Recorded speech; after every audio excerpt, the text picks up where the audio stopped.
Hello दोस्तों, आपका स्वागत है आईआईटी में। It's info time.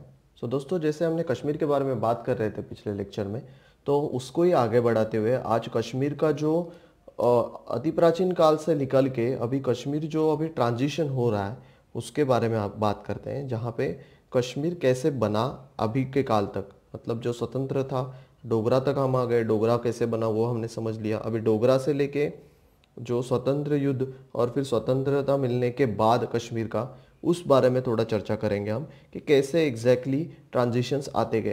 तो थोड़ा डिटेल में देखेंगे दोस्तों। तो जैसे हमें पता है कि कश्मीर जो डोगरा संस्थान था उसके जो आखिरी राजा थे, राजा हरि सिंह। तो राजा हरि सिंह 1925 में कश्मीर के राजा बने। और उस टाइम पे दोस्तों सिचुएशन ऐसी थी कि कश्मीर जो था उसके जो प्रजा थी वो राजा से बहुत तकलीफ में थी। वहाँ पे जो भी रूल्स लगाए जा रहे थे उससे प्रजा में बहुत ही रोष था राजा के विरुद्ध। तो डोगरा संस्थान की जो प्रजा थी वो राजा के अपोज में थी। और थोड़ा दोस्तों धार्मिक कॉन्फ्लिक्ट भी था, क्योंकि राजा हिंदू था और वहाँ पे जो प्रजा थी वो मुस्लिम थी। तो थोड़ा प्रॉब्लम हो रहे थे। और इस प्रॉब्लम जो भी चल रहे थे, इस प्रॉब्लम को लीड दोस्तों जो कर रहे थे वो थे शेख अब्दुल्ला, जो अब्दुल्ला या शेख अब्दुल्ला के नाम से ज़्यादातर जाने जाते हैं। शेख अब्दुल्ला एक बहुत ही होनहार युवक थे, जिन्होंने दोस्तों यहाँ पे 1930 में मुस्लिम कॉन्फ्रेंस की स्थापना की। ये पहली बार कश्मीर में हुआ कि कश्मीर की जो मुस्लिम जनता थी वो एक संगठित होके अपने राजा के खिलाफ स्वतंत्र युद्ध या फिर आंदोलन कर रही थी। दोस्तों, ये जो संस्था स्थापित हुई ये मुस्लिमों के लिए मुस्लिम कॉन्फ्रेंस के नाम से स्थापित हुई। लेकिन जो शेख अब्दुल्ला थे वो ज़्यादा खुद को सेक्युलर साबित करना चाहते थे, वो जो खुद को सेक्युलर बताना चाहते थे। तो उन्होंने इस संस्था का, इस कॉन्फ्रेंस का नाम बदल के नेशनल कॉन्फ्रेंस रख दिया है, ताकि कश्मीर की सारी जनता उनके साथ जुड़ जाए। धर्म को छोड़ के सारी जनता उनके साथ जुड़ जाए और वो राजा हरि सिंह के खिलाफ एक आंदोलन खड़ा करे। दोस्तों, जब काल चल रहा था कि हिंदुस्तान में अंग्रेजों के खिलाफ आंदोलन चल रहा था, उसी वक्त कश्मीर में जो ये नेशनल कॉन्फ्रेंस थी वो राजा के खिलाफ आंदोलन कर रही थी कि राजा को यहाँ से निकालने की उनकी कोशिश चल रही थी। और फिर दोस्तों 1947 आया। 1947 में दोस्तों ऑब्वियसली भारत को आज़ादी मिली। और जैसे ही भारत को आज़ादी मिली, बहुत ही खुशी का मौका था सबके लिए। सब लोग खुश हो रहे थे। लेकिन दोस्तों ऐसा नहीं था कि खाली आज़ादी लेके भारत स्वतंत्र हो गया। उसके पीछे, उसके बाद भी बहुत सारा काम ये जो हमारे लीडर थे उनको करना था। भारत स्वतंत्र हुआ, उसके साथ साथ बहुत सारी जिम्मेदारी इन लोगों के सर पे आई। जो हमारे जो मेन लीडर थे, जो ये चीज़ के पीछे लगे थे, क्योंकि भारत ऐसा नहीं था भारत स्वतंत्र हो गया अभी चलो भारत स्वतंत्र हो गया। उसके बाद में बहुत सारे स्थित्यंतर आए जो उनको संभालने थे। और उसमें से भारत को एक उभर के लाना था बड़ा देश। और सबसे खतरनाक चीज जिसको मैं हॉरिबल बोलूंगा वो क्या हुई थी दोस्तों, आपको पता है? वो हुआ था पार्टीशन। तो दोस्तों ये आपके सामने जो मैप है, ये दोस्तों ये मैप आप बोल सकते हो पार्टीशन के पहले वाला मैप है। और उसके बाद पार्टीशन हुआ। अभी दोस्तों आपको पता है पार्टीशन जो हुआ उससे पहले और उससे भी पहले की एक अगर हम बात करें तो ब्रिटिश जब आए थे भारत में, उससे पहले भारत में जो भी एक भारत, हाँ बोला जाता था हिंदुस्तान भारत। लेकिन दोस्तों यहाँ पे बहुत ही छोटे छोटे संस्थान थे, बड़े छोटे संस्थान थे। लगभग 2000 तक बड़े छोटे संस्थान भारत में थे। दोस्तों ये जो 2000 संस्थान थे ये अलग अलग राज्य थे और अपने आप में एक अलग अलग रूलर थे जो अपने प्रजा पे राज करते थे। उनकी अपनी करेंसी थी बहुत सारे लोगों की, बहुत सारे लोग अपने ही कायदे कानून चला रहे थे। तो वो समय था जब भारत में ब्रिटिशों का राज आने लगा।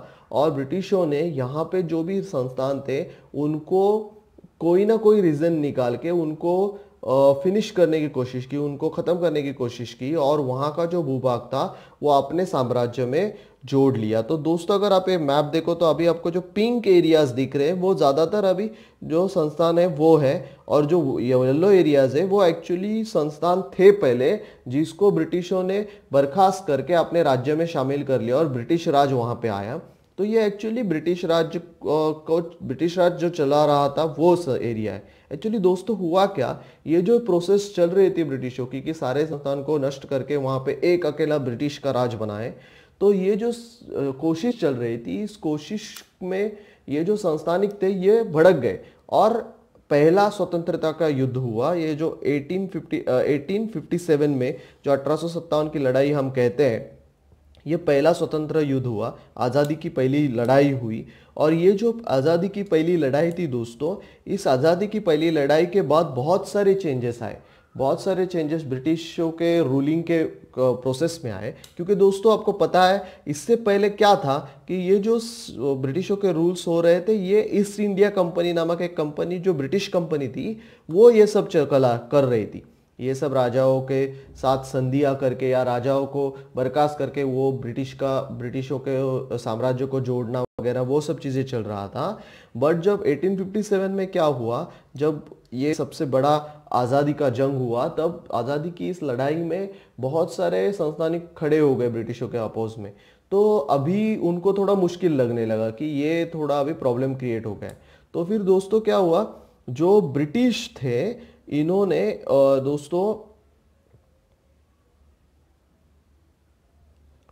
दोस्तों जो ब्रिटिशों के साथ जो लड़ाई हुई थी उसके बाद ब्रिटिशों को यह संभालना थोड़ा मुश्किल हो गया। ये जो ईस्ट इंडिया कंपनी थी इनको संभालना मुश्किल हो गया। तो क्या हुआ, जो ब्रिटिश की जो पार्लियामेंट थी, ब्रिटिश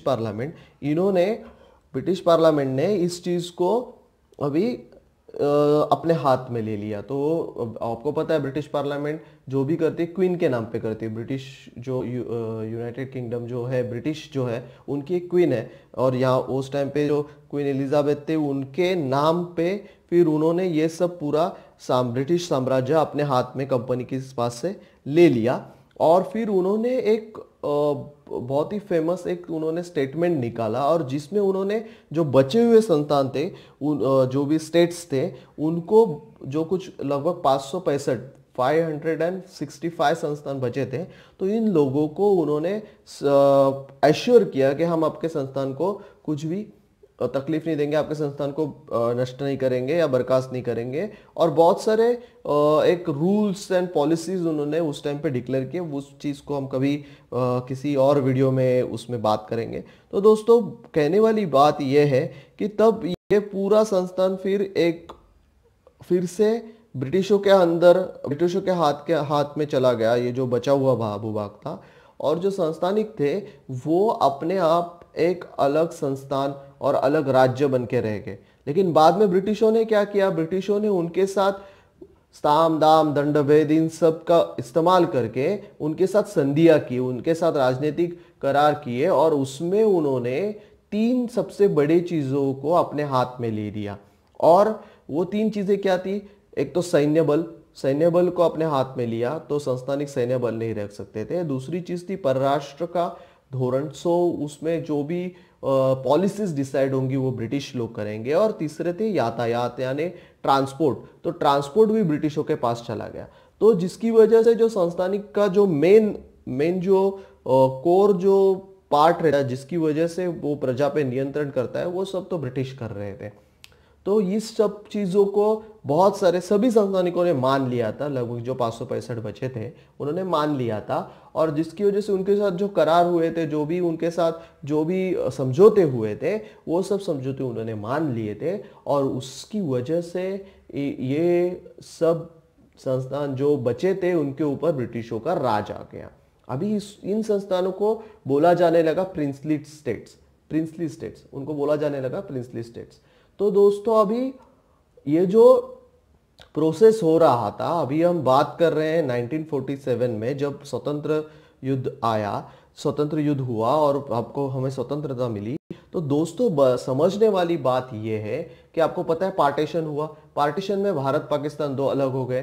तो अभी जब स्वतंत्र युद्ध हुआ तो ब्रिटिशों ने क्या किया, स्वतंत्रता मिलने के बाद उन्होंने बताया कि ये जो 565 संस्थान जो बचे हैं, ये जो 565 संस्थान है, ये 565 संस्थान एक्चुअली हमारे साथ जो समझौते हुए थे उनकी वजह से हमारे साथ जुड़े हुए थे। तो अगर हम यहाँ से जा रहे हैं तो हमारे समझौते तो कैंसिल हो गए।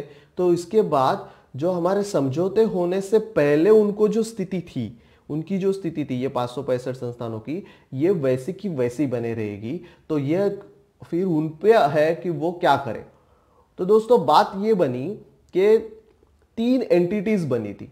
दोस्तों ये समझने वाली बात है कि तीन एंटिटीज बनी थी 1947 के बाद, और ब्रिटिश एक अलग थे। तो तीन एंटिटीज क्या थी? एक तो प्रिंसली स्टेट्स, फिर था पाकिस्तान जो नया नया बना था, और था भारत। तो ये तीन एंटिटीज थी, और तीन एंटिटीज के साथ ब्रिटिश डील कर रहे थे। तो ब्रिटिशों ने क्या बताया कि ये जो संस्थानिक है जो 565 है, इनको पूरी तरह से अधिकार है कि वो उन क्या करें। तो या तो वो पाकिस्तान में चले जाए, या तो वो भारत में चले जाए, या स्वतंत्र राष्ट्र बन के रहे, तो ये उनका अधिकार है। तो ब्रिटिशों ने तो ये साफ साफ कर दिया था। अभी बचे ये दोनों जो बड़े कंट्री के रूप में उभर रहे थे, पाकिस्तान और भारत। तो दोनों में तो फाइट चली कि ये जो 565 संस्थान है, इनको अपने अपने एरिया में विलीन किया जाए। तो दोस्तों इसके लिए ये जो संस्थान थे, इनको विलीन करने के लिए भारत ने एक पॉलिसी बनाई, और भारत ने अपना एक खुद का